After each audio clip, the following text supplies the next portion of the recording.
ซึ่งอันนี้ก็เป็นธรรมชาติอย่างหนึ่งของคน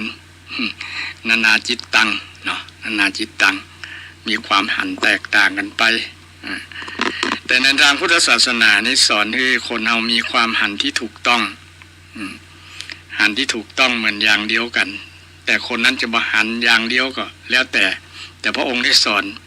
ให้มีความถูกต้องหันถูกต้องเข้าใจถูกต้องเหมือนกันเช่นหันว่าชีวิตของเราคือหยังเนี่ยนะพระองค์ได้สอนว่าธรรมชาติชีวิตของคนเรานี่ประกอบด้วยธรรมชาติธรรมชาติสองอย่างคือรูปกับนามภาษาพระข้อรูปกับนามภาษาชาวบ้านก็ว่ากายกับใจนี่แหละนะกายกับใจนี้ต้องมีความหันถูกเหมือนพระพุทธศาสนาพุทธเจ้าเปิ่นมองอย่างละเอียดลึกซึ้งว่าชีวิตของเราคืออย่างนะคือชีวิตคืออะไรนะชีวิตเป็นอย่างไรนะชีวิตของคนเรานั้นเป็นธรรมชาติที่ถูกปรุงแต่ง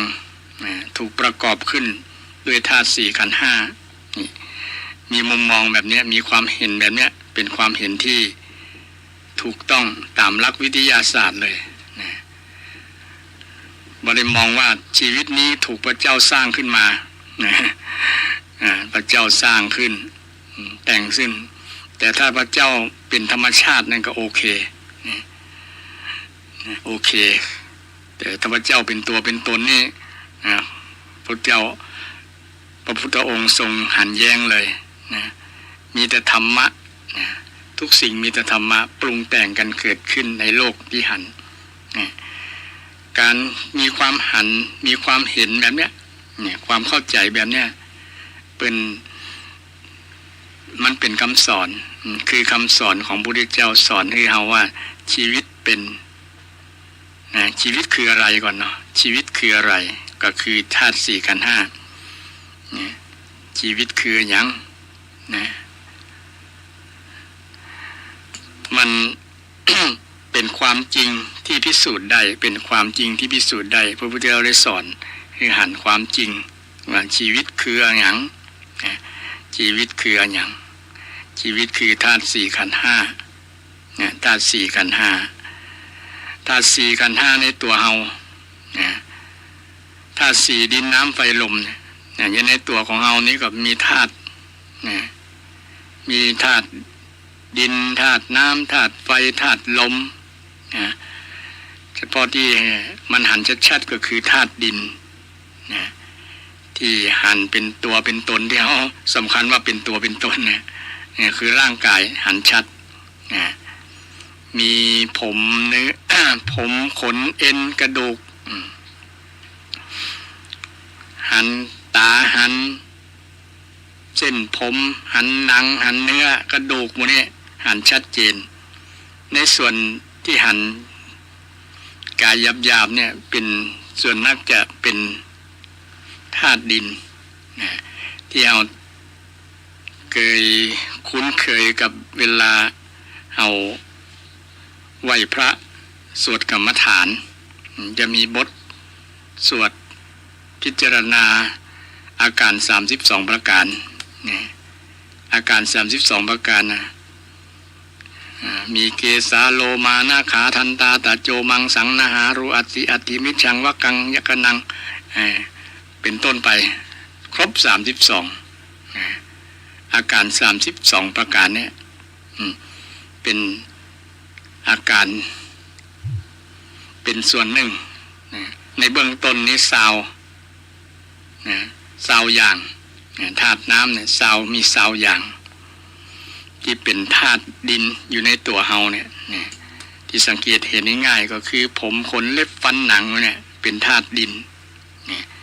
ธาตุดินแล้วก็ธาตุน้ำ ธาตุน้ำนี่มีอาการเอิบอาบเช่นน้ำเลือดน้ำเหลืองน้ำดีน้ำเสลดบรรดาน้ำทั้งหลายหมู่นี้เป็นธาตุน้ำมี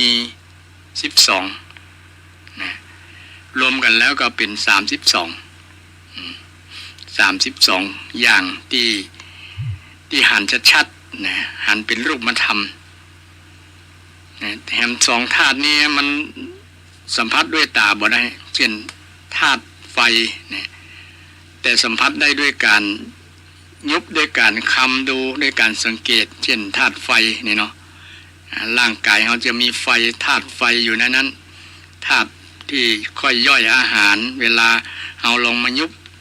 ต้องเฮาเนี่ยจะอุ่นๆเนื้อของเฮาเนื้อ หนังของเฮาเนี่ยจะอุ่นด้วยเลือดด้วยอุณหภูมิร่างกาย30 กว่าองศาเนี่ยไอความอุ่นความร้อนธาตุไฟที่เผาอาหารย่อยอาหารนี่ก็เป็นธาตุไฟที่อยู่ในตัวเฮาแต่บ่หันมันอยู่ตั้งในนะแล้วก็ธาตุลมธาตุลมขึ้นเบื้องสูงลมขึ้นเวลาเฮาขยับขยื่นอริยบทต่างๆเนี่ยมันจะไปตามนั้นครับ ขับเคลื่อนร่างกายลมก็ไปโดยเช่นเวลาเฮาหายใจแต่มีเห็นสองธาตุเนี่ยศรัทธาสองธาตุนี้มาเพิ่มเติมก็คือ1อันธาตุอากาศธาตุเนี่ยก็คือลมหายใจออกซิเจนเนี่ยอยู่ในร่างกายของเราแต่ธาตุใหญ่ๆมี4ธาตุอย่างที่ว่าดินน้ำไฟลมแต่ว่าถ้าปลีกย่อยไปแล้วบวกเพิ่มแหมเป็น6ธาตุคืออากาศธาตุหรือลมหายใจก็เป็นส่วนหนึ่งของร่างกายของคนเราเช่นเวลาเราพิจารณาปฏิบัติธรรมอานาปานสติพิจารณาลมหายใจเข้าออกซึ่งเป็นความละเอียดอ่อนของความรู้ที่พระพุทธเจ้าได้ทรงได้สอนไว้เกี่ยวกับพิจารณาลมหายใจเข้าออกอานาปานสติถ้า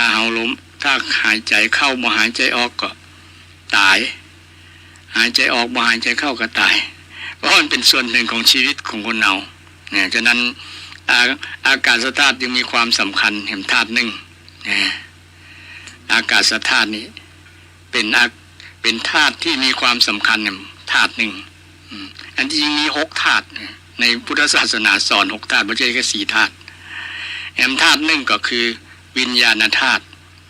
ธาตุนี้คือธาตุรู้ธาตุรู้นี้มีอยู่ในสัตว์บางประเภทบ่ใช่อยู่ในเกือบทุกประเภทนั่นแหละธรรมดาสัตว์ทั้งหลายความรู้สึกความรู้เนี่ยนะธาตุรู้เนี่ยนะแต่มันมีธาตุรู้บ่เท่ากันโดยเฉพาะมนุษย์เนี่ยเป็นหมู่ผู้มีธาตุรู้วิญญาณธาตุนักกว่าบรรดาสัตว์ทั้งหลายแต่สัตว์บางประเภทนี่มีธาตุรู้บางชนิดคมกว่าคมชัดเจนกว่ามนุษย์ธาตุรู้เนี่ยเช่นอายตนะเช่นตาเนี่ยนกเหยี่ยวนกพวกเนี่ยนะ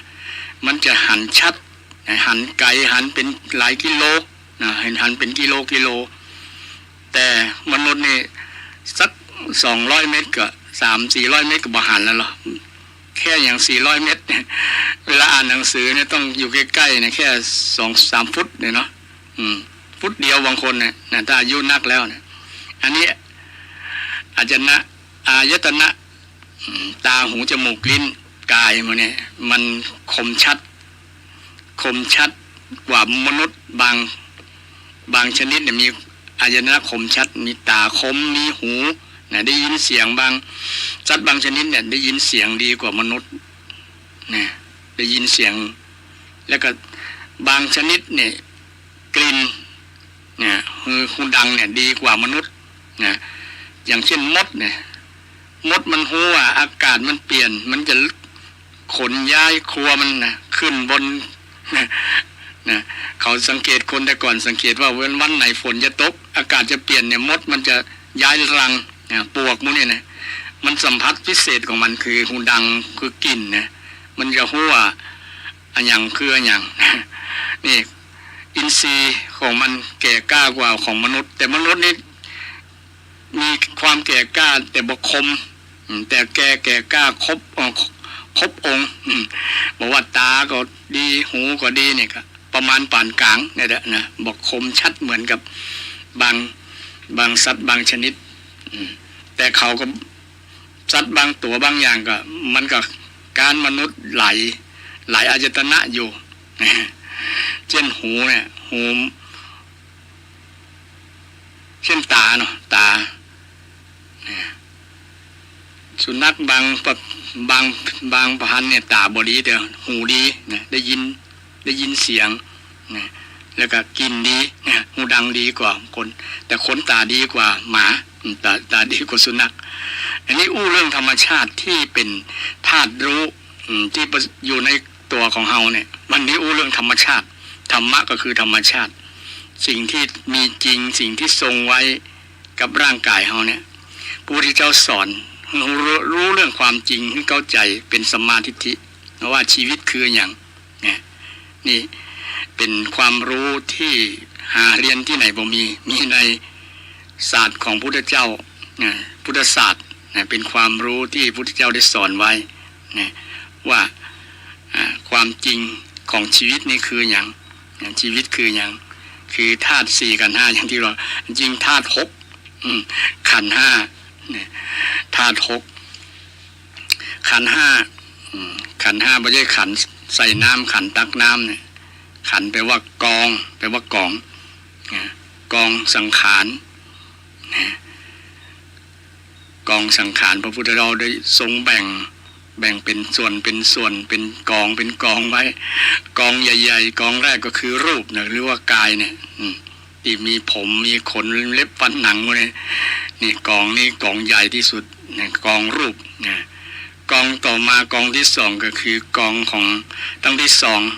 แต่กองที่สองถึงกองที่ห้าเนี่ยเป็นกองของนามนะรูปกับนามมีสี่นะนามก็เป็นชื่อนามแปลว่าชื่อที่ตั้งบัญญัติไว้นะบัญญัติให้แยกแยะว่าอันนั้นคือหยังในจิตใจนี้พระองค์ได้ทรงแยกเป็นสี่ส่วนก่อนศรัทธานะเวทนาสัญญาสังขารวิญญาณนี่กองที่สองคือเวทนากองที่สามคือสัญญากองที่สี่คือสังขารกองที่ห้าคือวิญญาณเวทนาสัญญาสังขารวิญญาณเป็นภาษาบาลีเนาะภาษาบาลีอาตมาก็ได้เรียนบาลีก็อยากจะแปลศรัทธาสัตว์ได้รับทราบโดย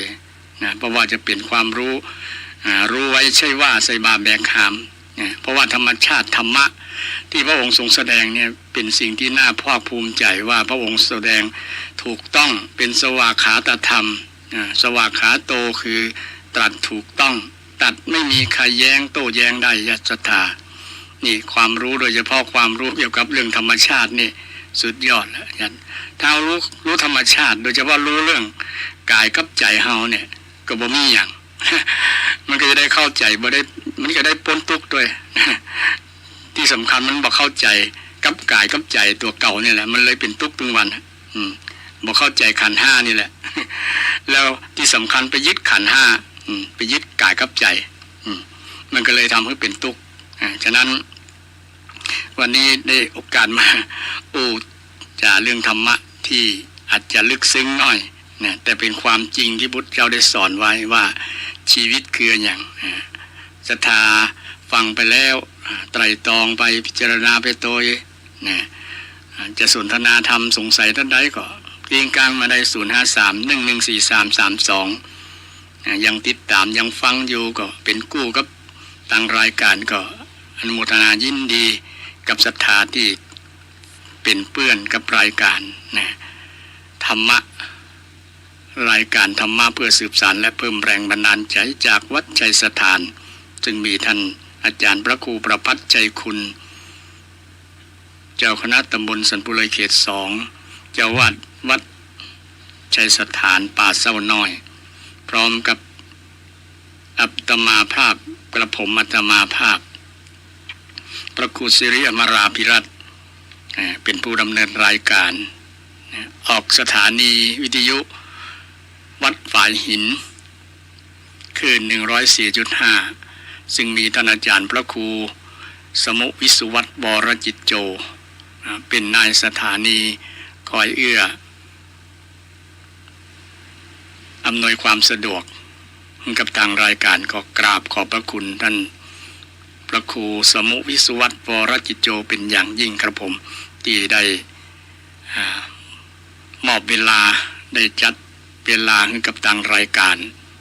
ดูแลอำนวยความสะดวกเป็นอย่างดียิ่ง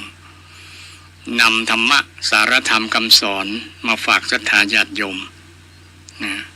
ศรัทธาที่ฟังอยู่ก็ฟังไปตัวเนี้ยการไปตัวก็ยังได้เพราะว่าธรรมะที่เรารับฟังอยู่เป็นธรรมะง่ายๆฟังแล้วฟังไปเนี่ยการไปโดยได้ประโยชน์ทั้งสองอย่างแต่อย่าฟังเพลินไปบางครั้งถ้าทำงานที่มันเสี่ยงเนี่ยเครื่องจักรเครื่องยนต์อาจจะเกิดอุบัติเหตุเนาะฟังไปหูฟังแต่ตาดูขับรถไปก็ฟังได้แต่ใจอย่ามาอยู่ที่นั่นลำไปอยู่ที่คนอู้ลำไปอยู่ที่อาตมาลำไปมันอาจจะใจ มันทำให้ความสามารถในการขับรถยวดยานก็จะบกพร่องไปเกิดอุบัติเหตุได้แค่เสี้ยววินาทีแต่การงานที่อยู่กับบ้านกับจองบ่ได้เสี่ยงต่ออย่างก็ทำไปตัวอย่างบางคนทำงานบ้านดูแลลูกหลานหรือว่าพักผ่อนนั่งฟังนอนฟังก็ยังได้รายการนี้เนี่ยซึ่งเป็นรายการธรรมะแบบสบายศรัทธาสงสัยเรื่องอะไรอย่างก็สามารถโทรศัพท์ถามหรือว่าสนทนาธรรมกันปรึกษาหารือได้ทางรายการธรรมะเพื่อสืบสานและเพิ่มแรงบันดาลใจทางรายการก็จะขอบพระคุณที่ให้ความสนใจได้สาระประโยชน์จากการถามตอบปุจฉาวิสัชนาสนทนาธรรมกันได้ประโยชน์จากผู้ฟังจะมีหลายที่หลายแห่งหลายวัยหลายวัยตั้งแต่แม่บ้านพ่อบ้านส่วนนักก็จะเป็นผู้สูงอายุแม่บ้านเนาะเป็นแฟนรายการเป็นแฟนพันธุ์แท้เวลามีการจัดรายการเพื่อสืบสานและเพิ่มแรงบันดาลใจรายการธรรมานี้ศรัทธาก็บอกหมุนขึ้นไปไหนฟังตลอดฟังตลอดก็ต้องเจริญพรขอบคุณไว้ณที่นี้อย่างนักอย่างหลายวันนี้ก็นำธรรมะคำสอนพุทธเจ้าที่เป็นคำสอนที่พระพุทธสอนให้เข้าใจความชีวิตอย่างถูกต้องว่าชีวิตคือธาตุสี่ธาตุหกธาตุหกขันธ์ห้าตะกี้ได้อธิบายแยกให้ขันธ์ห้ามี5กองของรูปกองของเวทนากองสัญญากองสังขารกองวิญญาณไอ้รูปก็คือกายนี่กองของรูปก็คือกายกองเวทนาพระองค์ได้ทรงสอนเกี่ยวกับเรื่องจิตนี่แยกเป็น4ส่วนนะศรัทธาก็คงเคยได้ยินได้มาพ่องแล้วเนาะ4ส่วน4ห้องของหัวใจ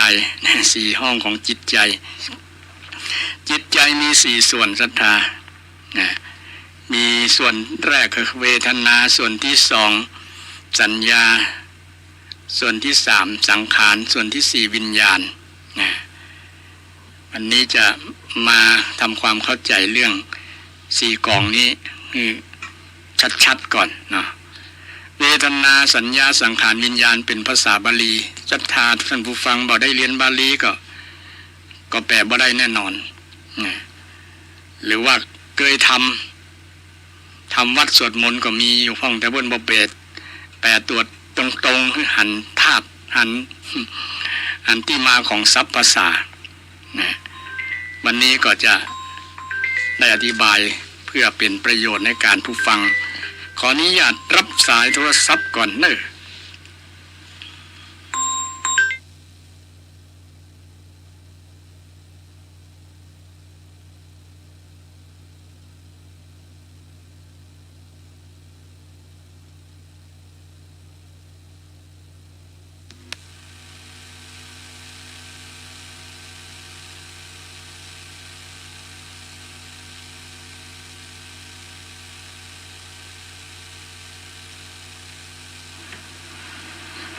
ขอสมาภัย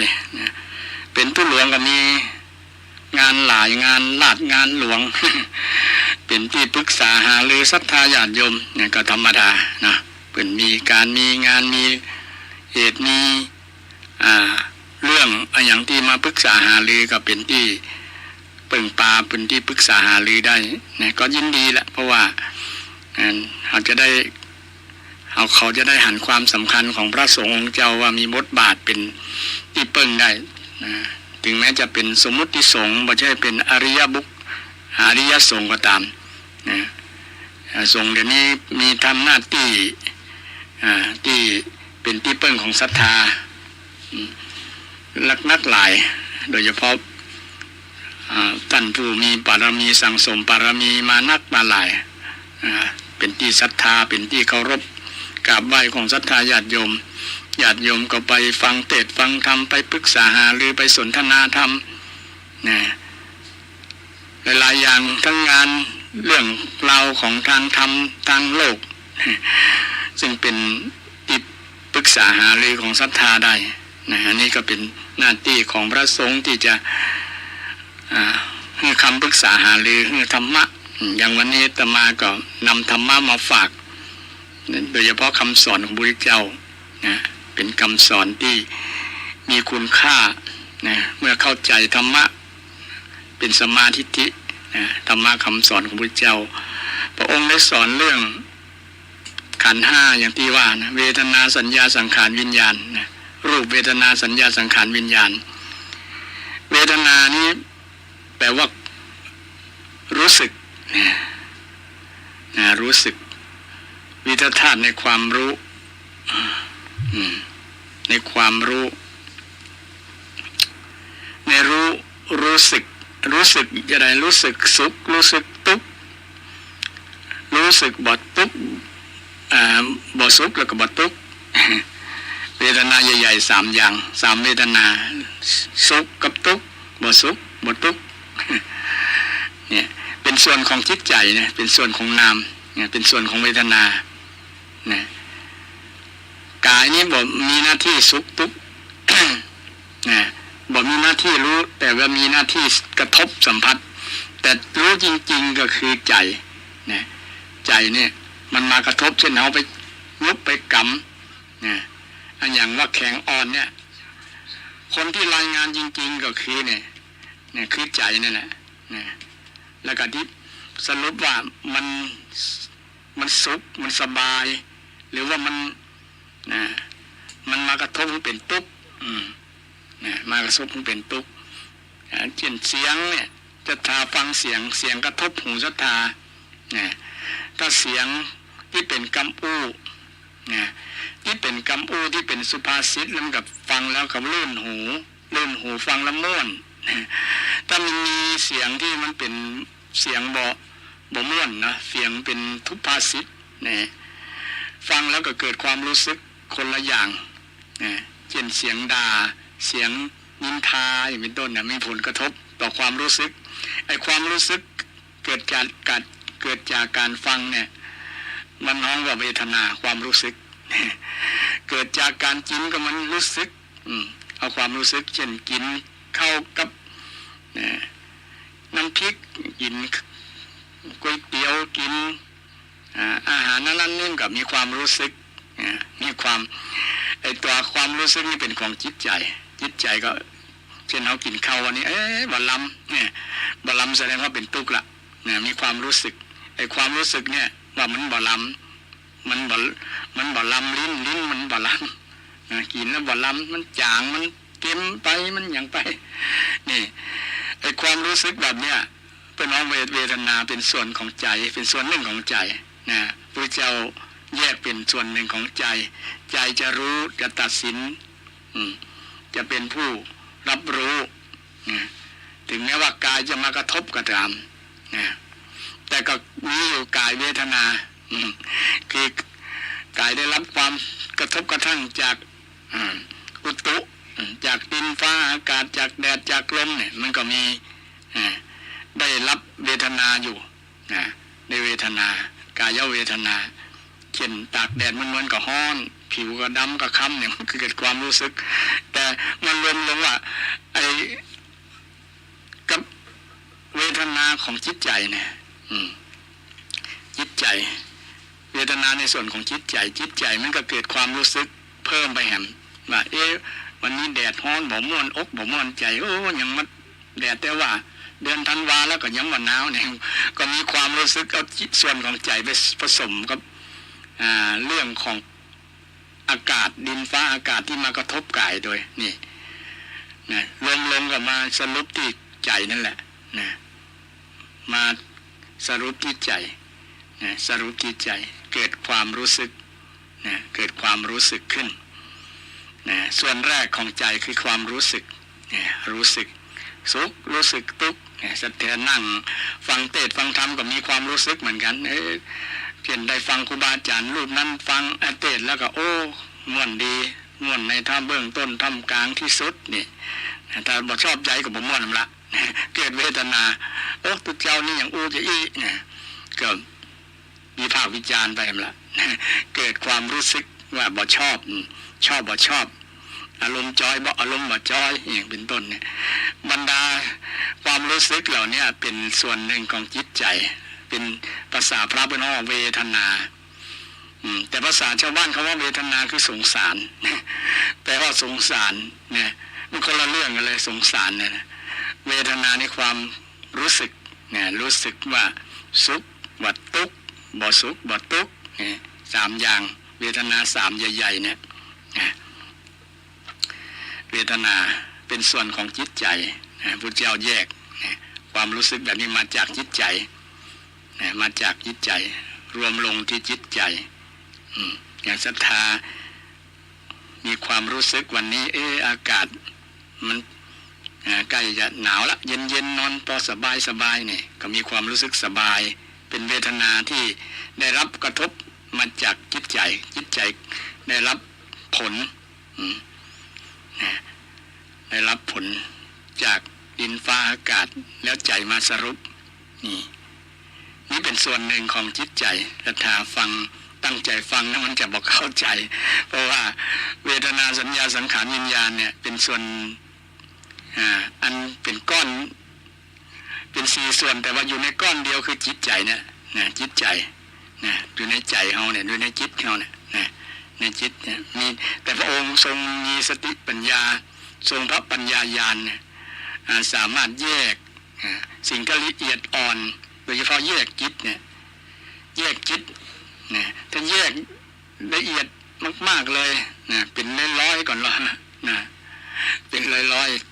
ๆแต่แยกคือลักษณะลักษณะของจิตเนี่ยมีหน้าที่4อย่างหน้าที่ของจิตเนี่ยมี4อย่าง1รับรู้มีตัวรู้โดยว่าจิตแปลว่ารู้ตารู้1รู้สึก2รู้จำที่เรียกว่าสัญญาภาษาบาลีว่าสัญญาสัญญาแปลว่าจริงๆถ้าแปลจริงๆแปลว่ารู้พร้อมเนี่ยยาธาตุในความรู้สังแปลว่าพร้อมกับดีรู้พร้อมใครได้เรียนบาลีก็จะรู้ดีว่าสัญญาเนี่ยแปลงตัวกลมๆอยู่บนสอเสือเนี่ยที่เราอ่านว่าสังเนี่ยนะเขาห้องว่านิกหิตนิกหิตภาษาบาลีเนี่ยนิกหิต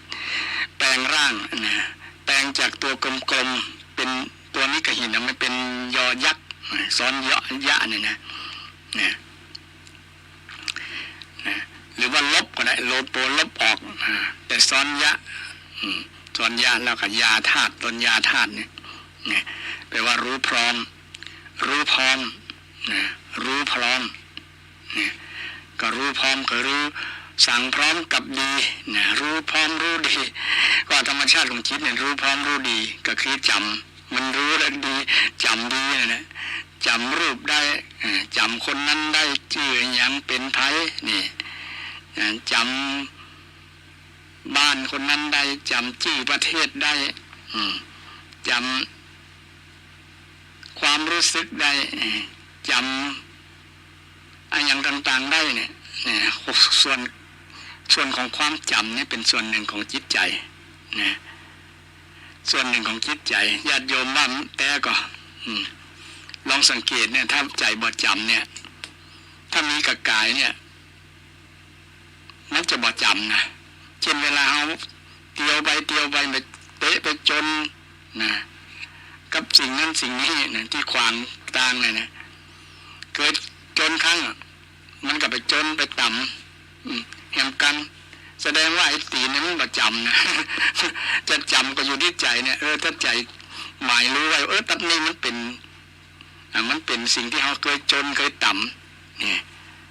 เกิดอุบัติเหตุถ้าใจมันจำแล้วมันจะเป็นสัญญาส่วนของใจนะส่วนของความจำเนี่ยศรัทธามันอยู่ที่ใจบ่อยู่ที่ขอกายนะบ่อยู่ที่กายนะกายบ่มีหน้าที่จำ มีหน้าที่เคลื่อนไหวนะตามบัญชาของจิตใจ ตามบัญชาของจิตใจถ้าใจมันประจำนะยังกายอย่าอู้ อย่าป่วยกาวอู้ไปถึงกายเลยนะเพราะว่ามันเป็นธรรมชาติของจิตใจที่ว่ารู้สึกแล้วก็รู้จำเนี่ยนะอันที่ส่วนที่สองคือรู้จำรูปรู้จำกลิ่นนะรู้จำรสนะรู้จำเสียงเช่นศรัทธาได้ฟังเสียงอาตมาบ่อยๆฟังเสียงท่านพระครูประภัตชัยคุณบ่อยๆก็จำเสียงได้โอ้มาแล้วตุเจ้าตนนี้สำเนียงเสียงแบบนี้อาตมาสำเนียงออกจะออกอีสานพ่องออกไทยพ่องเพราะว่าเป็นคนอีสานกำเมืองก็เป็นว่าจะลืมจะเกิมพ่องนะศรัทธาคงฟังออกอยู่เนาะสำเนียงสอบสื่อภาษานะสอบภาษาว่าจะเป็นมาจากภาษาไหนอย่างตมาเป็นคนอีสานกำเมืองอาจจะบะทอกถูกบางกรรมหลายๆกรรมแหละนะได้สักเป็นว่าได้สัก70%นะกำเมืองได้สัก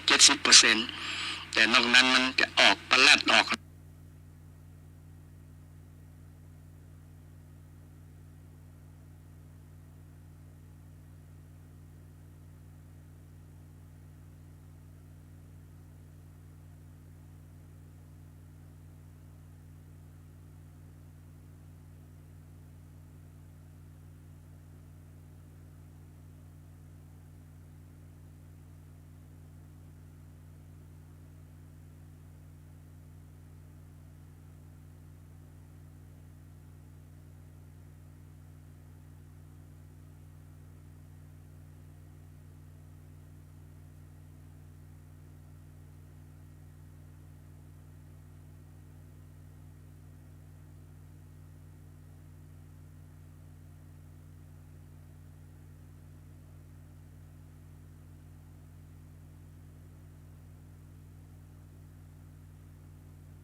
คะคิโทสักขิโมหะคิเนี่ยไฟคือราคะโทสะโมหะเนี่ยเป็นไฟฉะนั้นการคิดนี้เป็นเรื่องของจิตใจเนี่ยจิตใจเป็นภาษาพระพุทธสังขารสังขารฉะนั้นหน้าที่ที่สามของจิตใจนะกองที่สามของจิตใจนี่คือกองสังขารกองสังขารก็คือกองรู้คิดเนี่ยอันแรกเนี่ยมาทบทวนอันแรกก่อนสตายังจำได้อยู่เนาะเวทนาความรู้สึกเนี่ยสัญญาความรู้จำเนี่ยสังขารความรู้คิดเนี่ยกองที่สี่กองสุดท้ายคือวิญญาณนี่วิญญาณคือรู้แจ้งเนี่ยวอแหวนสระอิวิเศษแจ้งต่างนะเป็นคำอุปสรรคภาษาบาลีนะในซาวตัวนั่นนะอุปสรรคซาวตัวมีวิเศษแจ้งต่างนะวิแปลว่าวิเศษแจ้งต่างแปลได้สามอย่างนะวิมาจากวินะญาณก็คือญาณธาตุเป็นความรู้นั่นเองรู้แจ้งเนี่ยรู้แจ้งสรุปแปลว่ารู้แจ้งรู้ต่างรู้วิเศษ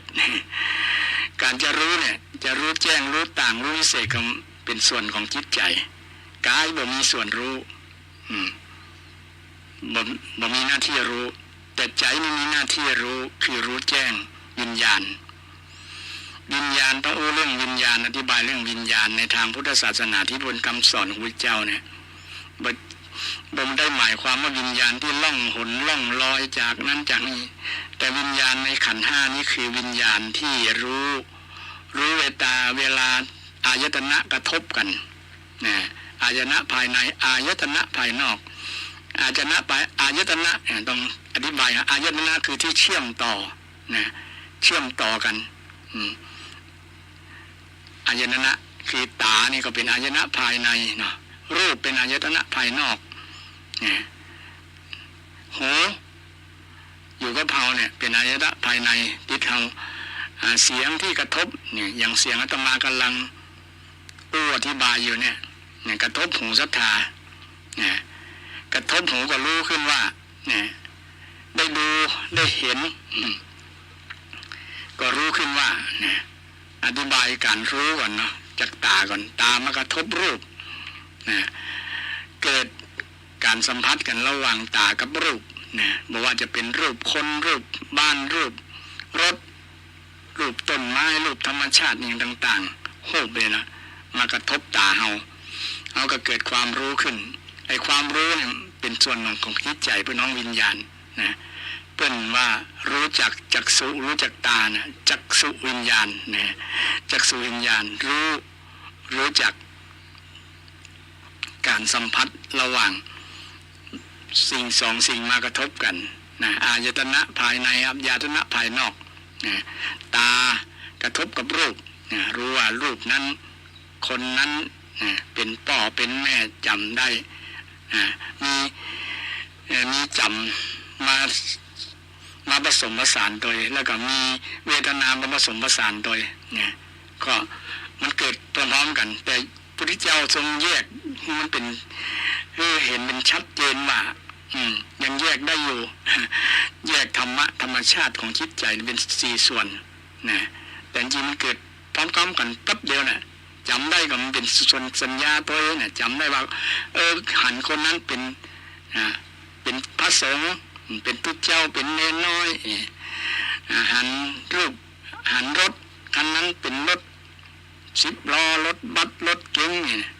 นี่มีทั้งความจำโดยมีทั้งรู้โดยรู้ว่าถ้ารูปลักษณะนี้คืออะไรอย่างเนี่ยการรู้แบบนี้เป็นว่าจักษุวิญญาณรู้จักทางตาแต่ตานั้นจะรู้ได้มาสรุปผลอยู่ที่รวมมาอยู่ที่จิตใจนะเพียงตาเห็นอย่างเดียวเนี่ยถ้าใจบ่ได้สรุปบ่ได้ทำหน้าที่เนี่ยมันจะบ่รู้อย่างเช่นเฮานั่งบ่สนใจเรื่องอื่นเนี่ยมีคนเตียวผ่านกับบ่ฮู้แล้วว่าไผผ่านไปคนไหนชื่ออย่างนะ แต่รู้สึกว่าคนผ่านเนี่ยเพียงแต่คนเนี่ยมันเป็นเรื่องของแยกจากระหว่าง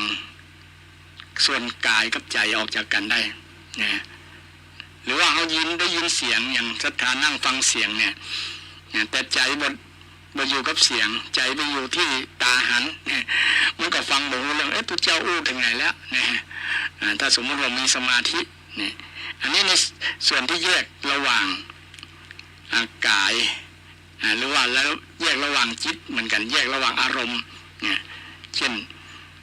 เฮากำลังฟังอยู่ได้ยินแต่บ่ฮู้เนี่ยอย่างมีการประชาสัมพันธ์เสียงตามสายก็ดีบางคนบ่ได้ยินบ่ได้นะทั้งที่ได้ยินแต่ว่าจิตใจเฮาบ่สนใจบ่ตั้งใจฟังนั่นเองเลยบ่ได้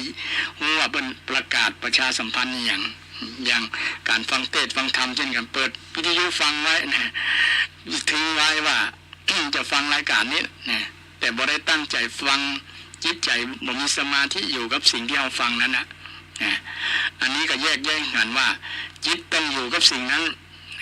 สิ่งนั้นถึงจะรู้ได้จะบอก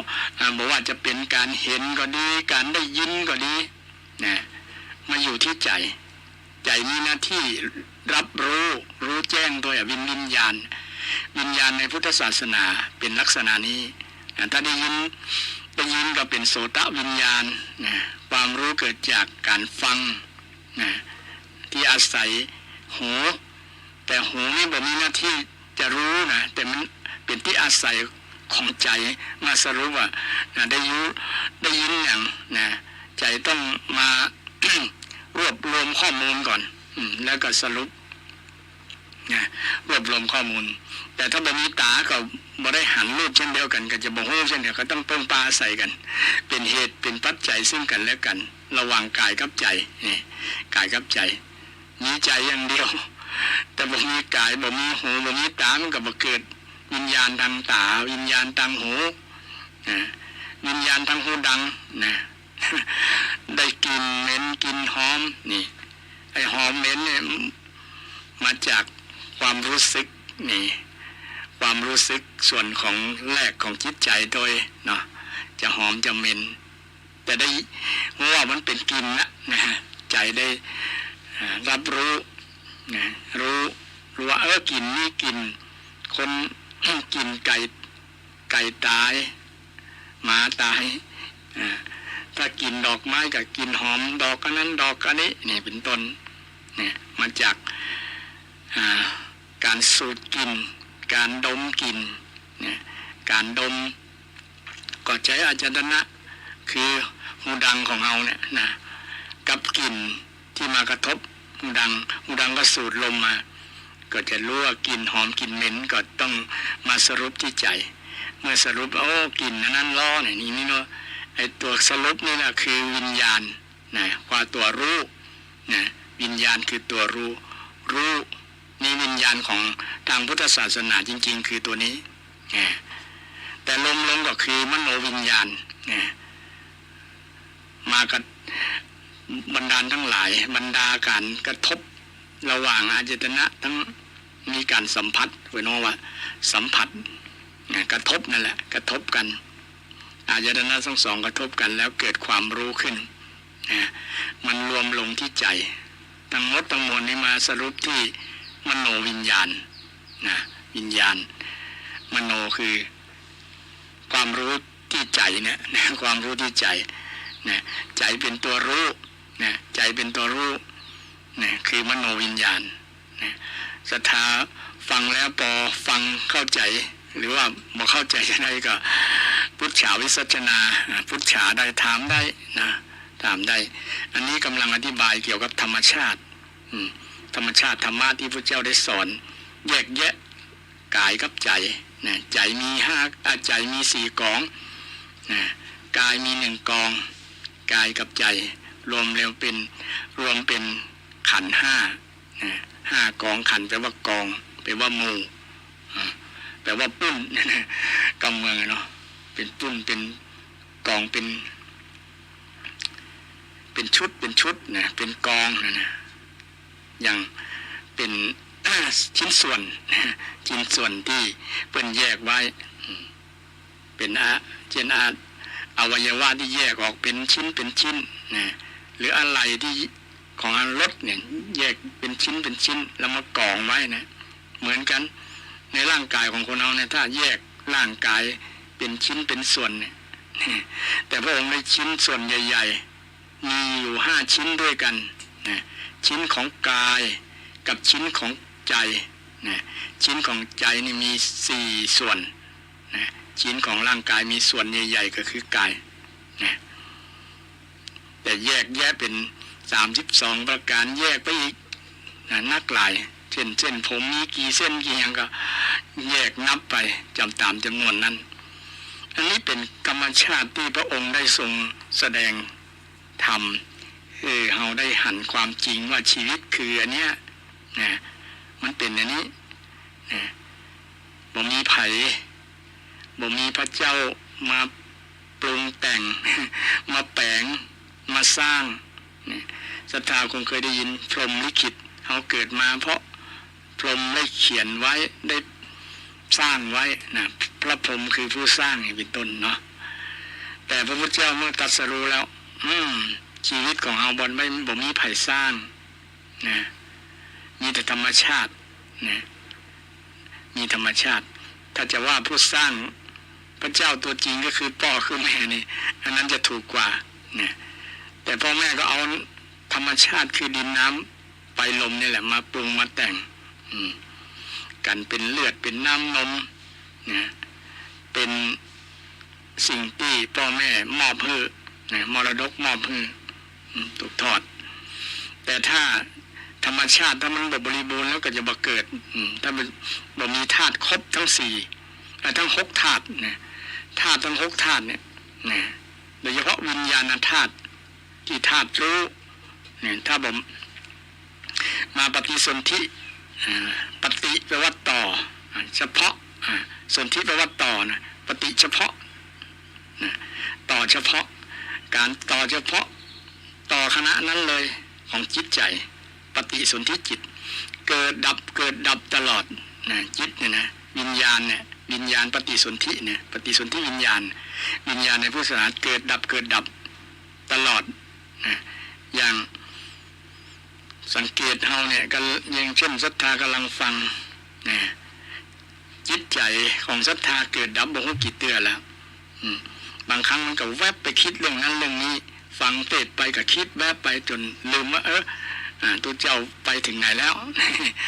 เพราะว่ามันธรรมชาติของจิตใจมันเร็วดับเร็วเกิดเร็วนะฉะนั้น มันจึงเป็นธรรมชาติที่ละเอียดอ่อนมากที่ยากที่ไผจะหันนอกจากพระพุทธเจ้านะพระองค์เป็นผู้ที่มีปัญญาญาณนะมีปัญญาญาณมีญาณหลายๆญาณอย่างน้อยก็3ญาณนั่นนะคือความรู้ญาณก็คือความรู้มาจากญาธาตุในความรู้นั่นแหละนะแต่เป็นความรู้ที่พิเศษนะสูงกว่าบุคคลธรรมดานะบ่เหมือนเฮาท่านทั้งหลายนะคือยังบ่มีความรู้ที่จะรู้แจ้งรู้ชัดเหมือนพระองค์นะแต่ก็ค่อยศึกษาดูรู้ไปตามธรรมชาติตามคำสอนที่พระองค์โดยศึกษานะศึกษาได้คำน้อยแต่ที่เราจะเข้าใจก็มันศึกษามันฟังนะเป็นว่าสั่งสมสุตตะฟังมันฟังโดยเฉพาะมันฟังธรรมคำสอนของพระพุทธเจ้าเราจะเข้าใจชีวิตนะพระองค์ได้สอนว่าชีวิตของเราคือนะรูปกับนามนะรูปกับนามหรือว่าธาตุ4ขันธ์5ทั้งด่านธาตุ6ขันธ์5นี่แหละธาตุ6โดยเฉพาะวิญญาณธาตุเป็นธาตุที่อยู่ในตัวคนเฮานะก็อธิบายนะอธิบายในส่วนของจิตใจนะในวิญญาณธาตุก็คืออยู่ตัวในจิตนี่แหละ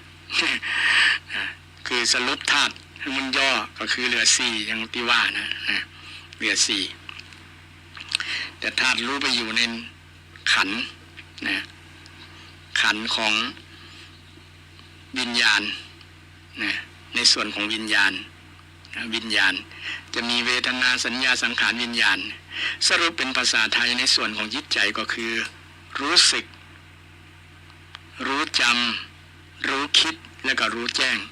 เนี่ยเพราะว่าธรรมชาติของจิตมันมีหน้าที่รู้สึกนะรู้จ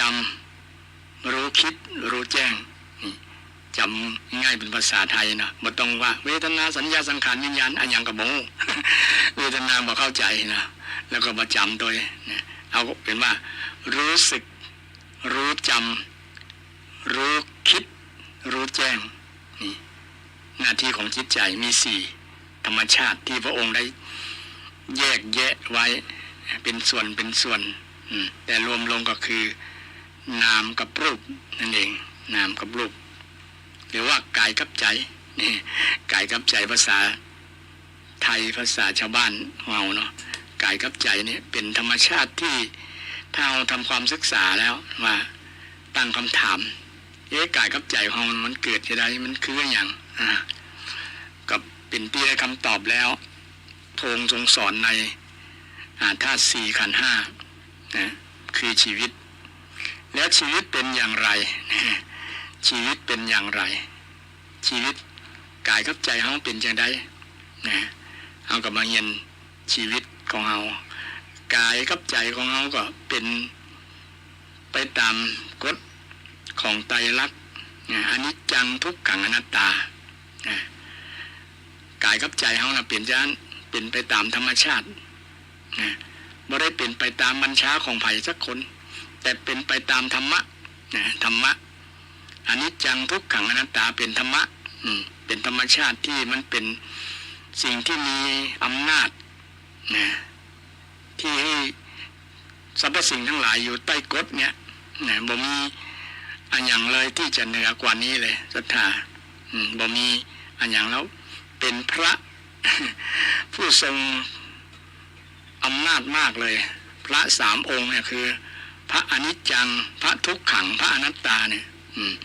เป็นสิ่งที่มีอำนาจนะที่จะสร้างให้กายกับใจหรือชีวิตของเราเป็นไปตามธรรมชาตินั้นอนิจจังทุกขังอนัตตาอนิจจังคือบ่เที่ยงที่เราเคยฟังบ่อยๆนะบ่เที่ยงอันที่สองคือทุกขังทนบ่ได้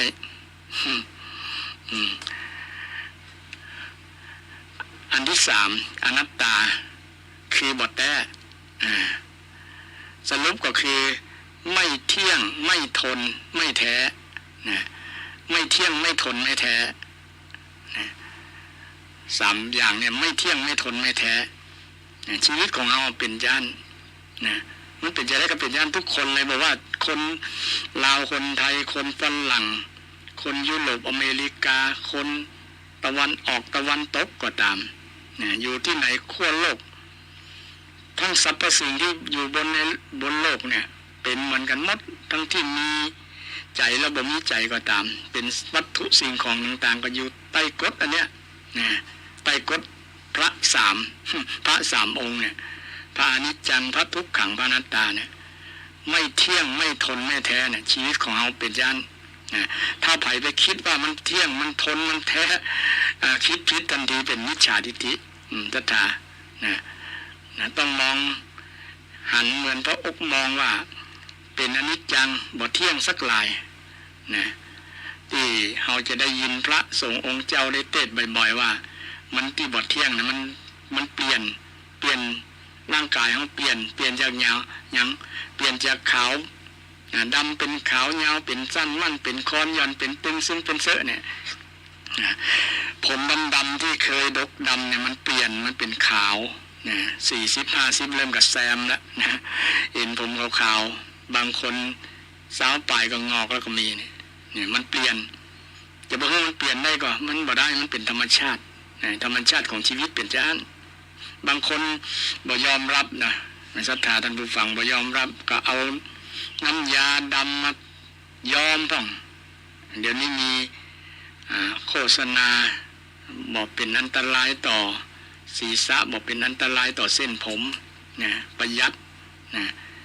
บ่ต้องไปเสียเวลาย้อมเนี่ยเอาแชมพูมาซะก็ได้เป็นหลายวันได้เป็นเดือนเป็นปีเนี่ยซึ่งก็เป็นการโฆษณาให้คนไปมาใช้บริการแต่บุคคลนั้นทำใจลำบากแล้วว่าหันความเป็นอนิจจังแล้วมันทำใจบ่ได้เนาะมันบ่อยากแก่ไผพ่องอยากแก่นะศรัทธาบ่มีไผสักหลายอยากแก่ละอยากจะให้มันเหมือนเดิมอยากจะหนุ่มอยากจะสาวอยากจะรออยากจะงามเนี่ยไอ้ความอยากแบบนี้มันเป็นทุกข์นะแต่มันฝืนคำสอนธรรมชาติที่พุทธเจ้าเป็นคำสอนที่พุทธเจ้าสอนไว้ว่า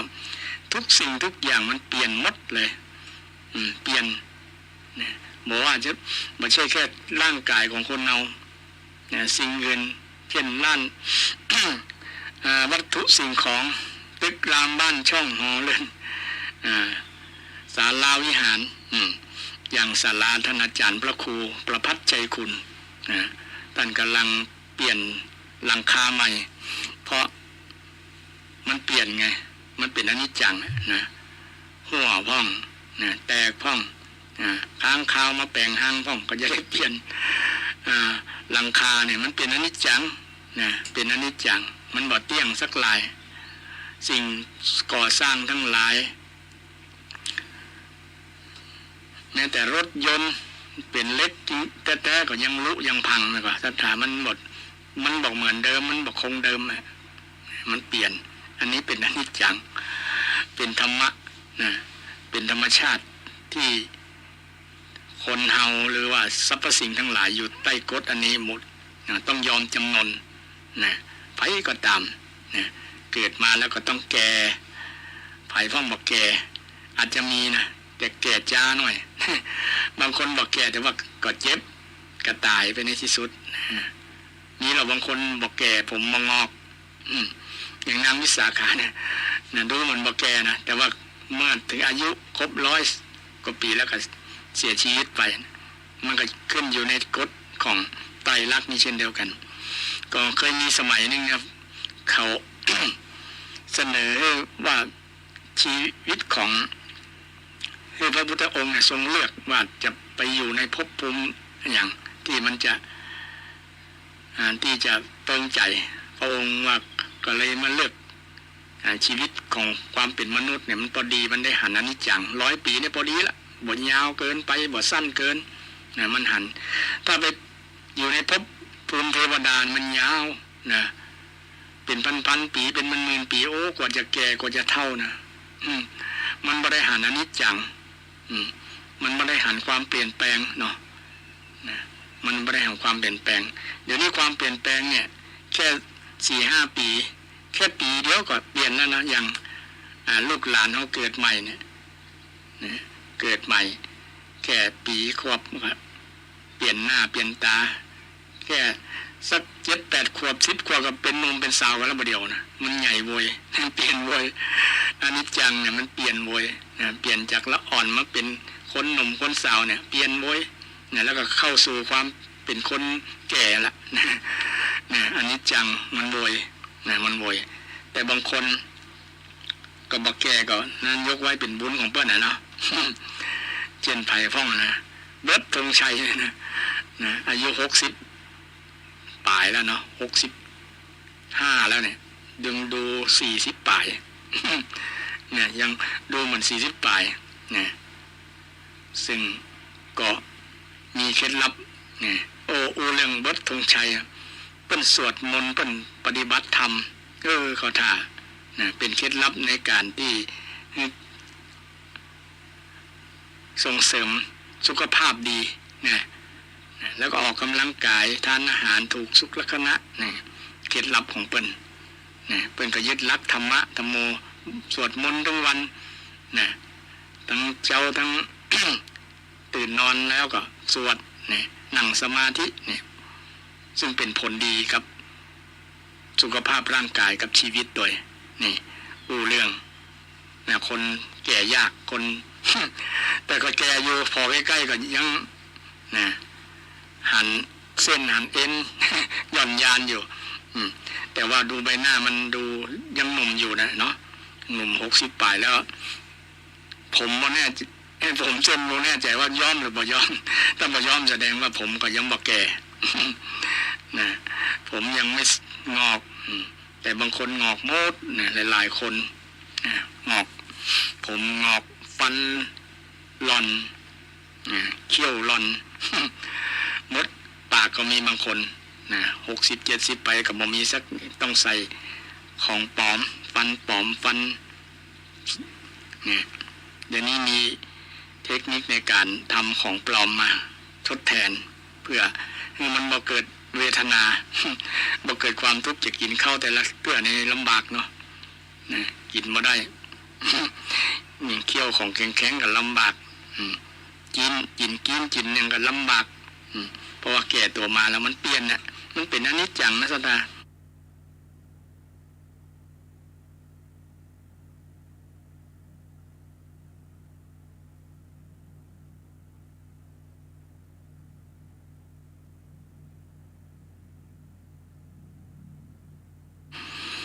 ต่อมา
แยกไป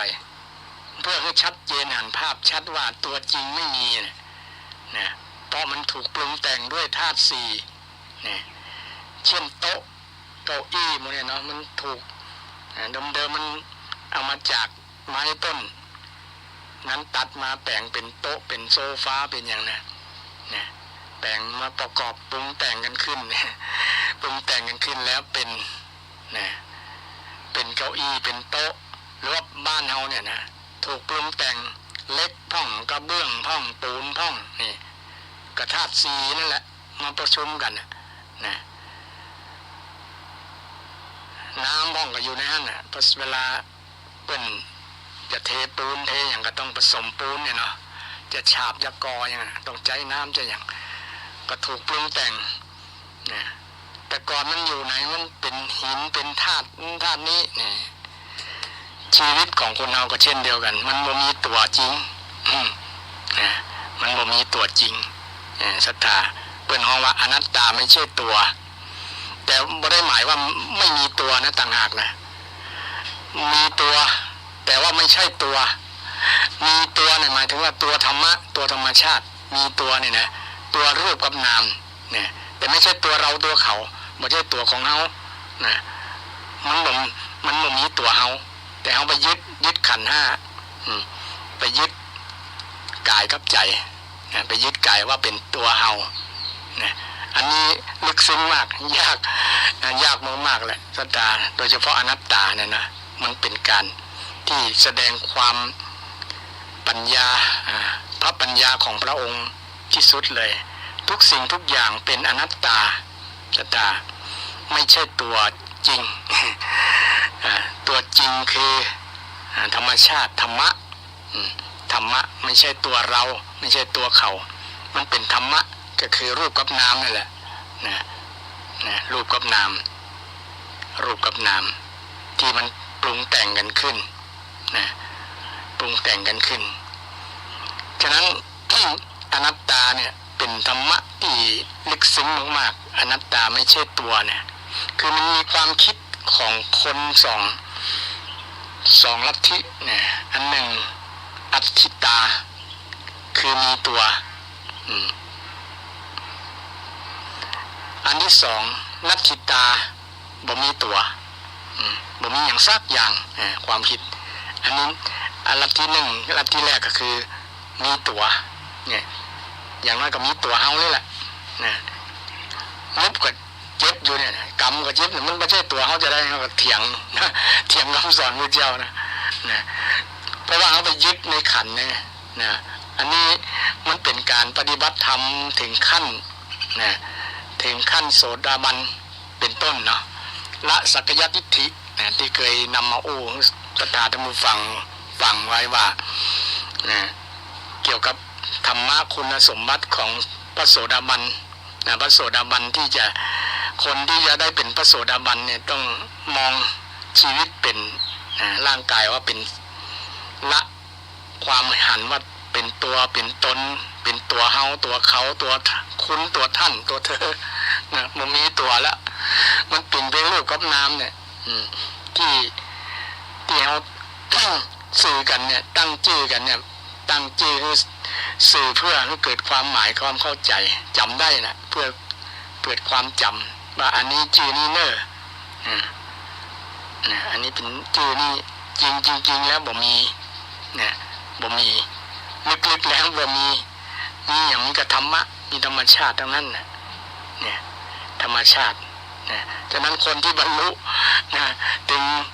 บยึดมั่นถือมั่นโดยเฉพาะเรื่องเงินเรื่องทองพวกนี้คนที่บรรลุถึงแล้วนะ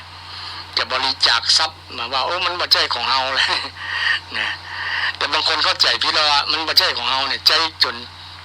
เป็นหนี้เป็นสินนี่ก็บ่ถูกต้องนะต้องบริหารเงินให้ถูกนะบริหารเงินให้ถูกมันบ่ใช่ของเฮาจริงแต่ว่าเป็นสมบัติผัดกันชมผัดกันใช้นะแบ่งกันใช้ให้กันฉันนะมีมากก็แบบเหลือเจียดจานกันไปนะ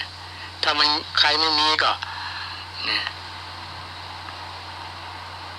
สร้างให้มันมีนะสร้างฐานะสร้างเหตุสร้างปัจจัยนะเช่นคนที่อยากจะมีเงินมีทองมีร่ำรวยก็ต้องปฏิบัติตามคำสอนของพระพุทธเจ้าอุปากาสะเนี่ยเนาะหัวใจเศรษฐีเนี่ยเป็นต้นพยัคฆ์เป็นเศรษฐีก็มีคำสอนอยู่บ่ใจเป็นลักขโมยผิดศีลข้อที่2เนี่ยนะอนัตถินาทานเอาของที่เจ้าของบ่ได้ให้นะเป็นความโลภคนที่โลภเนี่ยคือคนที่เอาของคนที่เจ้าของบ่ได้ให้นะถ้าทำมาด้วยหยาดเหงื่อแรงงานของตัวแล้วมันรวยเนี่ยบ่ถือว่าเป็นความโลภนะก็มีเศรษฐีในสมัยพุทธกาลในศรัทธาเพิ่นมีเงินเป็นนั้นเพิ่นบ่ได้โกงไผมาหรอกเพิ่นทำมาค้าขายเพิ่นทำมาหากินแต่เมื่อเพิ่นโตแล้วเพิ่นได้ศึกษาธรรมแล้วโอ้เงินทองกินกี่ชาติก็บ่เสี่ยงเพิ่นก็เลยมาตั้งโครงการพ่องบริจาคสร้างคุณประโยชน์หลายๆอย่างเพื่อเป็นอนุสรณ์คุณงามความดี นี่ซึ่งเป็นคุณธรรมความดีงามที่เกิดขึ้นในจิตในใจนะในจิตในใจแต่บุคคลว่าตายไปแล้วก็เอาไปบดได้ตัวนี่ก็บางคนก็เข้าใจว่าโอ้เบาอย่างสักอย่างละนะบ่เพื่อเนี่ยอันนั้นก็บ่ถูกต้องนะบ่ถูกต้องจัดสรรบริหารเงินนั้นเป็นสุดเป็นส่วนเคยกับท่านผู้ฟังแล้วนะนี่เรื่องความเป็นอนัตตาโยงมาถึงเรื่องโมนี้นะว่าคนที่หันความเป็นอนัตตามันจะเป็นธรรมชาติที่ลึกซึ้งเข้าใจลำบากทีเดียวแหละนะมันมีประโยชน์จะได้ถ้าเราหันอนัตตาแล้วนะมันก็มีประโยชน์ที่ว่ามันก็บ่ยึดเราบ่ได้ยึดร่างเราก็ยอมได้เป็นตุ๊กเลยเนาะเราบ่ยึดตายึดหูยึดจมูกอันนี้ตาของเฮาอันนี้หูของเฮาอันนั้นชีวิตของเฮาอันนี้เงินของเฮาอันนี้สามีเฮาอันนี้ผัวเฮาอันนี้แฟนเมียเฮาอย่างเป็นต้นนะเพราะว่าทุกสิ่งทุกอย่างมันบ่ใช่ตัวใช่ตนมันใช่ของเฮาแล้วก็บ่ใช่ของไผเนี่ยมันเป็นธรรมะนะถึงวันนี้แสดงความเป็นเจ้าของเป็นตัวเป็นตนเป็นอัตตานะเป็นอัตตาอัตตาทิฏฐิมีทิฏฐิว่ามีอัตตามีตัวมีตนคนที่มีตัวมีตนมันจะมีความรู้สึกนักนะแสดงความรู้สึกเกิดความรู้สึกอย่างรุนแรงอย่างรุนแรงอย่างรุนแรงเนี่ยมันด่าเฮาแล้วเนี่ยเป็นต้นมันด่าเฮามันว่าเฮาแต่คนมีความรู้สึกว่าตัวเฮานะอย่างศรัทธาอยากจะลองใจว่าไปสักคนเนาะมันบ่มีตัวมีตนกะมันไม่ใช่ของมันด่าคนนั้นถ้าคนนั้นบ่ไปยึดนะมันก็บ่มีผลกระทบอย่างบ่มีผลกระทบอย่างมีนางเงินมาคันธยาจ้างคนมาด่าพระองค์นะด่า7 วันด่าสปะอย่างด่าคำหยาบคายด่าบางคนที่ยังบ่บรรลุธรรมฟังบ่ได้อย่างพระอานนท์ยังบ่บรรลุธรรมถึงขั้นเป็นโสดาบันเนี่ยเนาะยังเครื่องหูอยู่พระองค์ทนได้อย่างไรนะแต่คนที่บรรลุธรรมแล้วจะบ่มีอัตตาบ่มีมันบ่ใช่ด่าไผมันด่ารูปกับนามด่าขันธ์นะพระอรหันต์ก็ยังมีขันธ์อยู่ต้องบริหารขันธ์อยู่แต่ว่าท่านบ่มีอุปทานบ่ยึดในขันธ์บ่ได้บ่ยึดมั่นบ่ถือบ่ถือบ่แบกไว้ตรงวันนี้เฮาแบกขันธ์แบกขันธ์แบกตัวตนไว้นะเช่นเขาด่านั่นด่านี้อย่างอาตมาก็มีหรอมีขันธ์อยู่เนี่ยยังมีถ้าพิจารณาธรรมบ่ตันนะก็ยังโคตรอยู่นะเช่นเขามาด่ามาด่าอาตมานะประโคสิริเป็นต้นนะบาฮาเนี่ยก็จะโคตรมันก็ถ้าพิจารณาบทนึกถึงธรรมะของพระพุทธเจ้าเนี่ยจะโคตรทันทีเพราะเราไปยึดขันธ์จริงมันบอกมีพระครูสิริมีแต่รูปกับนามเนี่ยมีก็รูปกับนามเนี่ยนายมานายคำนางนั่นนางนี่บอกมีนะที่มีมันเป็นสมมุติสัจจะบัญญัติไว้ตั้งชื่อไว้ให้สื่อความหมายห้องกันนะให้สื่อกันแต่เอาไปยึดในสิ่งในคำในภาษายึดในอัตตาในตัวในตนยึดในขันนั่นแหละสรุปแล้วคือยึดขันธ์5เป็นตัวทุกข์ขันธ์5ก็ยึดในรูปในเวทนาในสัญญาในสังขารในวิญญาณเนี่ยถ้าเอาไปยึดจนแยกอธิบายแยกในขันธ์เนาะไปยึดในกายยึดในรูปเนี่ยยึดว่าเอาอย่างแต่ก่อนเอาอย่างหนุ่มอย่างนี้เนี่ยมีเหี่ยวโมดเนี่ยก็เป็นทุกข์แล้วมันก็สัตตานะเอาไปยึดว่ามันจะบ่แก่มันจะบ่เหี่ยวมันจะบ่เจ็บเนี่ยยึดถือไว้ถือว่ามันจะบ่เจ็บนะไปยึดไปถือเนี่ยนะไปคิดเห็นแบบเนี้ยมันจะเป็นทุกข์ทันทียึดในรูปผมเนี่ยมันงอกนะไปส่องกระจกมาได้งอกเต็มเนี่ยตายังมามัวมาฟางเนี่ยก็ยึดว่าตาอย่างเป็นตุ๊กกันละ เพราะว่าเขาบอกเข้าใจธรรมชาติว่ามันต้องเปลี่ยนเป็นอนิจจังทุกขังและอนัตตาบังคับไม่ได้อนัตตานี่คือบังคับให้มันเป็นหนุ่มอยู่อย่างเก่าก็บ่ได้จะให้เป็นสาวหนุ่มอยู่อย่างเก่าก็เป็นบ่ได้จะให้มันเป็นอย่างใจเขาคิดก็เป็นบ่ได้มันเป็นอนัตตาเป็นสภาพที่ไม่ใช่ตัวที่เราจะเป็นบัญชาการว่าอย่าแก่เนอะอย่าเท่าเนอะผมอย่างงอกเนอะนะเขี้ยวอย่าหล่อนเนอะนะตาอย่าฟ้าฟางเนอะ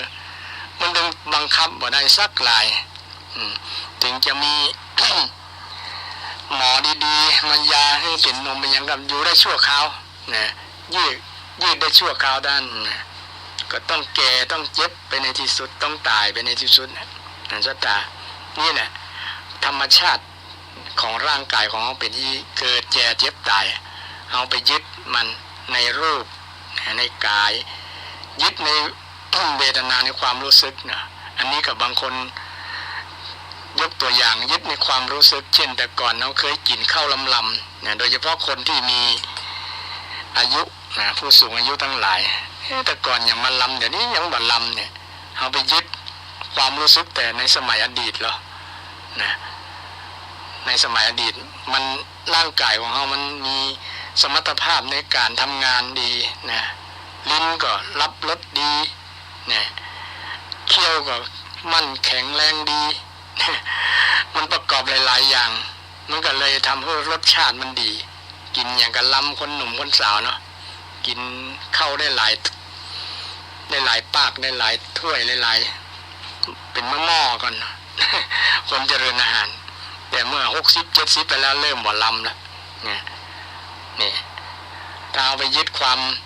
รู้สึกแต่ก่อนมาเทียบกับปัจจุบันก็เป็นตุ๊กเนี่ยเพราะว่าไปยึดในความรู้สึกนะความรู้สึกนะ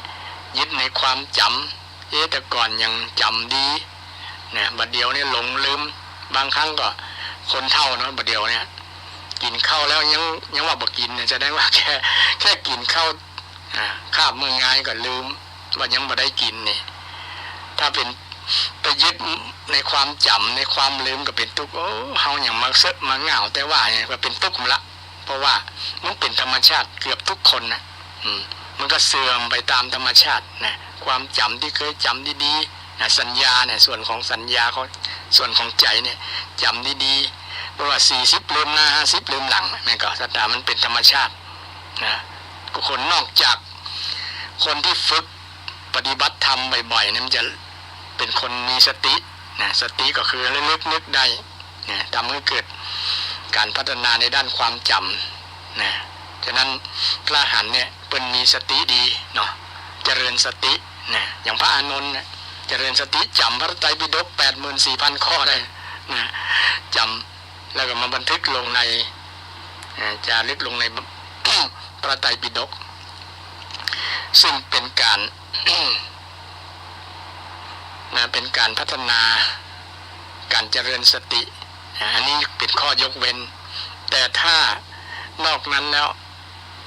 มีเสื่อมตามธรรมชาติธรรมดาธรรมดาเป็นธรรมชาติธรรมดาก็เป็นสิ่งที่เราทั้งหลายสังเกตได้เอาไปยึดในเรื่องของการคิดแต่ก่อนคิดได้คิดเป็นคิดนั้นคิดนี่ไปยึดเรื่องคิดเรื่องสังขารเนาะก็จะรู้สึกว่าสมัยก่อนนั้นมันคิดได้คิดคล่องนะแก่ตัวลงนั้นคิดอย่างบอกออกบอกอย่างก็บ่ถูกเนี่ยก็จะเป็นตุ๊กกำลังเป็นตุ๊กเรื่องความคิดแต่ก่อนเป็นนุ่มอยู่นะคิดนะความคิดนี่โอ้คิดเลขในใจคิดนั้นคิดนี่นะได้คล่องแต่บัดเดี๋ยวนี้ลงลืมนะนึกท่องแม่สุดคูณแม่สองยังจำไม่ได้สัญญาก็เสื่อมสัญญาอนิจจังสัญญาอนิจจารูปังอนิจจังทุกขังอนัตตาหมู่นี้เป็นธรรมชาติที่ปรากฏแก่ชีวิตของคนมีชีวิตเป็นจะอี้เป็นทุกคนศรัทธาเป็นอนิจจังทุกขังอนัตตาไม่เที่ยงไม่ทนไม่แท้ บ่เที่ยงบ่ทนบ่แท้นะภาษาพระเป็นว่าอนิจจังทุกขังอนัตตาภาษาไทยก็ไม่เที่ยงไม่ทนไม่แท้นะจำท่องเป็นสูตรไว้เลยถ้าชีวิตของเป็นอย่างนี้ถ้าบ่ท่องไว้บ่จำไว้บทเตรียมใจไว้เนี่ยมันจะเป็นทุกข์ไงนะบางคนท้อแท้จิตใจเบื่อหน่ายกล้าอย่างต่างๆเนาะเป็นทุกข์ท้อแท้จิตใจนะพร้อมใจตายก็มีบางคนนะเพราะว่าอันอย่างก็บ่ได้ดังใจมันอย่างมาเป็นกับเฮาเกิดกับเฮาเนี่ยมันส่วนนักจะมีความคิดอย่างนะอันนี้ก็บ่ได้ดังใจเฮาอันนั้นก็เป็นอย่างอันนี้ก็เป็นที่บ่เป็นดังใจเฮาเพราะว่ามันเป็นอนัตตามันบังคับบ่ได้นะบังคับให้เป็นอย่างใจแม้แต่ ตัว ใจของเฮาเองเนี่ยนะก็บังคับบ่ได้ไอ้แต่บังคับบ่ได้นี่คือมันอธิบายความเป็นอนัตตานะบังคับบ่ได้นะมันบังคับบ่ได้บังคับบ่ให้คิดบ่ได้แต่สิ่งที่จะมาบังคับกันได้ก็คือธรรมะ มันมีผลต่อกันก็คือสติเนี่ยนะสตินี่จะมาทำให้ธรรมะอย่างอื่นนะดีหลายๆอย่างเช่นเจริญสมาธิดีนะความจำดีเนี่ยเจริญสติเนี่ยนะเพราะว่าสติเนี่ยเป็นธรรมะที่เป็นหัวใจของทางพุทธศาสนาก็ว่าได้นะธรรมะเป็นธรรมะที่ใหญ่เหมือนกับรอยเท้าช้างเนี่ยนะรอยเท้าช้างรอยเท้าของสัตว์ทั้งหลายเนี่ยเท้าทางใหญ่ธรรมะบรรดาธรรมะ 84,000 ข้อเนี่ยสติเนี่ยเป็นสิ่งที่เป็นธรรมะที่ใหญ่นะใหญ่เพราะว่ามันเป็นธรรมะที่ทำให้เกิดความบ่ประมาทตัวนะในการดำเนินชีวิตฉะนั้นธรรมชาตินี่มันจึงจัดสรรกันเองบังคับกันได้แต่ใจเฮาเนี่ยมันเป็นธรรมะอย่างหนึ่งที่บังคับเป็นอนิจจังทุกขังอนัตตาไงนะมันจะบังคับให้เป็นอย่างที่เฮาคิดบ่ได้อย่างเฮาคิดอยากจะให้ลูกเป็นคนดีเนี่ยเนาะมันก็ดึงบ่ได้แต่สิ่งที่จะสร้างเหตุปัจจัยให้ลูกเป็นคนดีไม่ใช่ความคิดของเราแต่เป็นธรรมะที่จะอบรมสั่งสอนของลูกหลานที่เราได้รับการอบรมสั่งสอนจากคำสอนของพระพุทธเจ้าว่าหน้าที่ปฏิบัติมีจะได้ก็อู้ให้เขาฟังการอู้ธรรมะให้ลูกให้หลานฟังเนี่ยจะเป็นเหตุเป็นปัจจัยให้เขาพัฒนาตนนะไม่ใช่ไปบังคับการบังคับถึงบังคับไผ่บ่ได้สักลายนะอย่างอาตมาอยากจะให้ศรัทธาบ้านที่อาตมาอยู่นะมันเป็นใจมันจึงนึกถึงธรรมะของพระเจ้าแล้วมันจึงยุติเลยแม้แต่ใจเฮาเนี่ยอยากจะให้เป็นดังที่เฮาหวังที่เฮาคิดเนี่ยมันจึงเป็นบ่ได้เพราะว่ามันเป็นธรรมะไงเป็นอนัตตาเนี่ยบังคับบ่ได้อนัตตาเนี่ยบังคับเพราะถ้ามันเป็นนั้นเป็นอัตตาเป็นตัวเฮาจริงๆต้องบังคับได้นะบังคับคิดดีๆเด้อบังคับนั้นนี่เด้อนะมันจึงบังคับได้นะบังคับได้แต่เมื่อเฮาเรียนธรรมะคำสอนพระเจ้าแล้วธรรมะจะไปบังคับกันเองนะบังคับปฏิบัตินะจัดสรรธรรมะจัดสรรกันเองโดยเฉพาะการเจริญสตินะการเจริญสติการเจริญมรรคทั้ง8นี่แหละเป็นการจัดสรรธรรมะให้จัดสรรให้กับชีวิตของเรานะจัดสรรกับการดำเนินชีวิตนะชีวิตเป็นอนิจจังทุกขังอนัตตาไม่ใช่ตัวไม่ใช่ตนนะไม่เที่ยงไม่ทนไม่แท้นะคำสอนในหลักคำสอนที่พระพุทธเจ้าสอนนะไม่เที่ยงไม่ทนไม่แท้ในวันนี้นำมาเล่าให้ศรัทธาได้ฟังกันจะมีศรัทธาท่านใดพ่องจากกลางถามอู้คนเดียวก็อู้ไปเรื่อยๆนะวันนี้อู้ธรรมะที่เป็นหัวใจเลยว่าได้นะศรัทธาหัวใจคำสอนพระเจ้านะที่พระเจ้าได้สอนโดยเฉพาะอนัตตาไม่ใช่ตัว ฉะนั้นคนชาวพุทธนี่จึงเป็นคนที่บ่ยึดมั่นถือมั่นส่วนมากนะบ่ยึดมั่นถือมั่นเพราะว่านึกถึงคำสอนพระเจ้ามันเป็นอนัตตาไม่ใช่ตัวจริงที่ไปยึดแม้แต่ร่างกายที่คิดว่าเป็นของเราและร่างกายจิตใจที่ว่าเป็นชีวิตมันก็ยังบังคับบ่ได้นะจะไปบังคับอย่างอื่นได้นะฉะนั้นก็เลยยอมจำนนยอมคำสอนที่พระเจ้าได้สอนมันถูกมันจริงแท้ๆนะบ่มีใครสอนในโลกนี้มีแต่พระพุทธเจ้าสอนอนิจจังทุกขังอนัตตานะทุกขังอนัตตาซึ่งเป็นคำสอนที่พระพุทธเจ้าได้สอนมา 2,000 กว่าปีมาแล้ว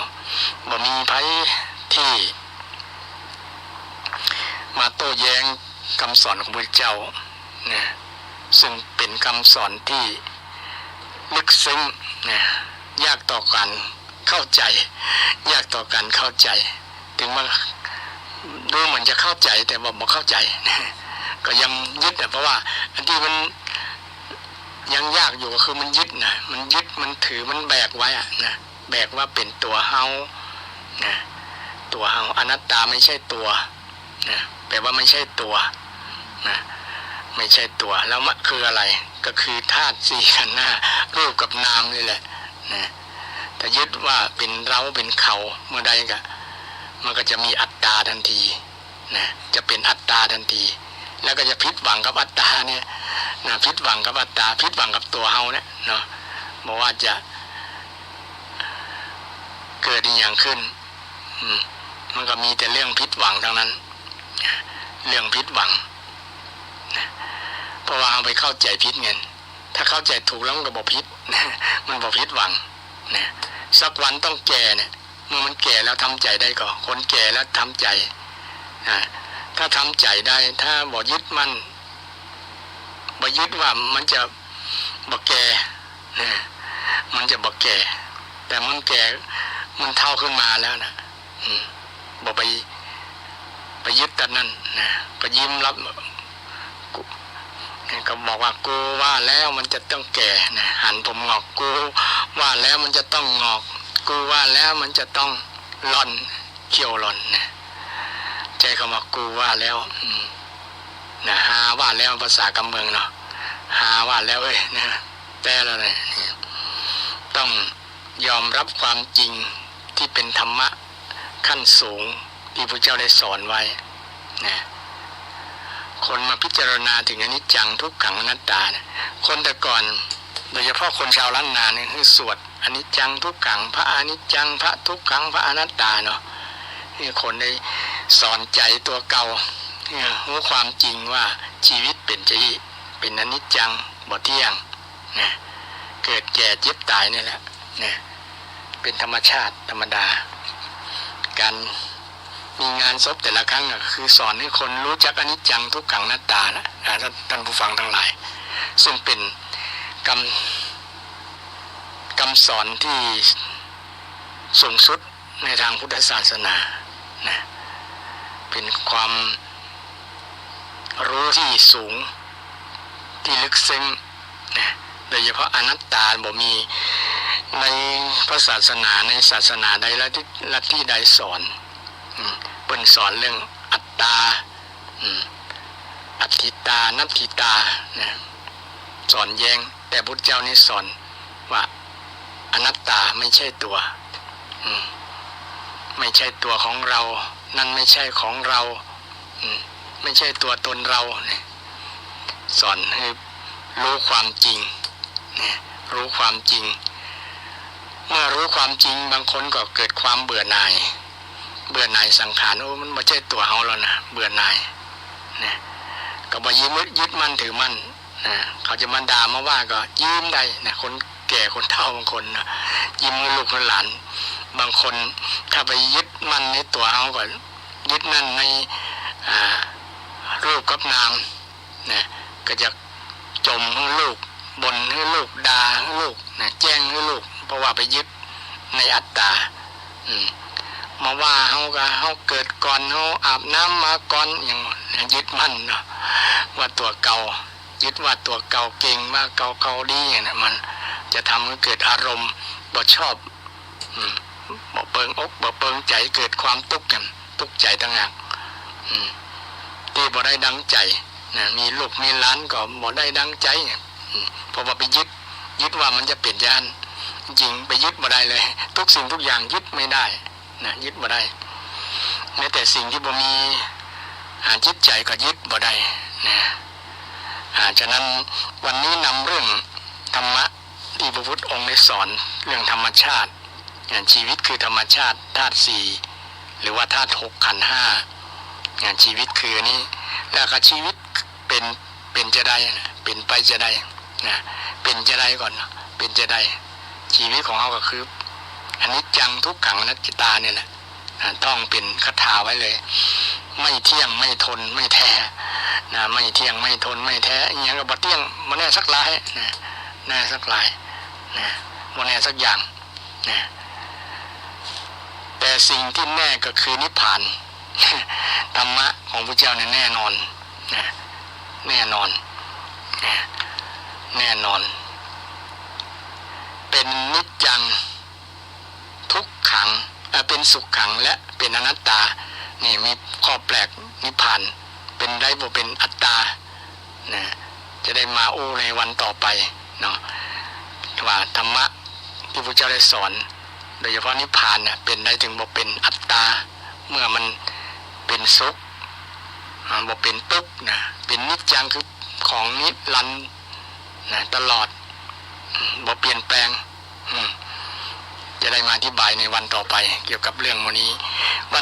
เวลาหมดเวลานำรายการจากท่านผู้ฟังไปก่อนขอ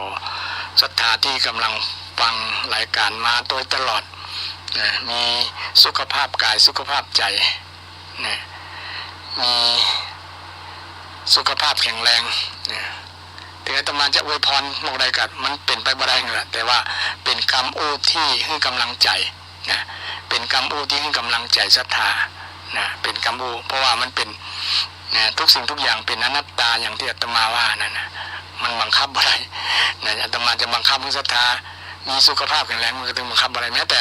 ตัวอาตมาเองที่เข้าใจว่าเป็นตัวอาตมาเนี่ยก็ยังบังคับให้ร่างกายเป็นอย่างอาตมาต้องการบ่ได้แต่เป็นคำอู้ที่ให้กำลังใจให้โปรดเข้าใจแบบนี้เพราะว่าได้อธิบายทำเกี่ยวกับเรื่องอนัตตาก็เลยต้องอธิบายเรื่องนี้ก่อนว่าขอให้สุขภาพแข็งแรงร่างกายสมบูรณ์ปราศจากทุกโศกโรคภัยมีความสุขกายสบายใจเจริญไปด้วยอายุวรรณะสุขภละทุกท่านทุกคนเทินเจริญพร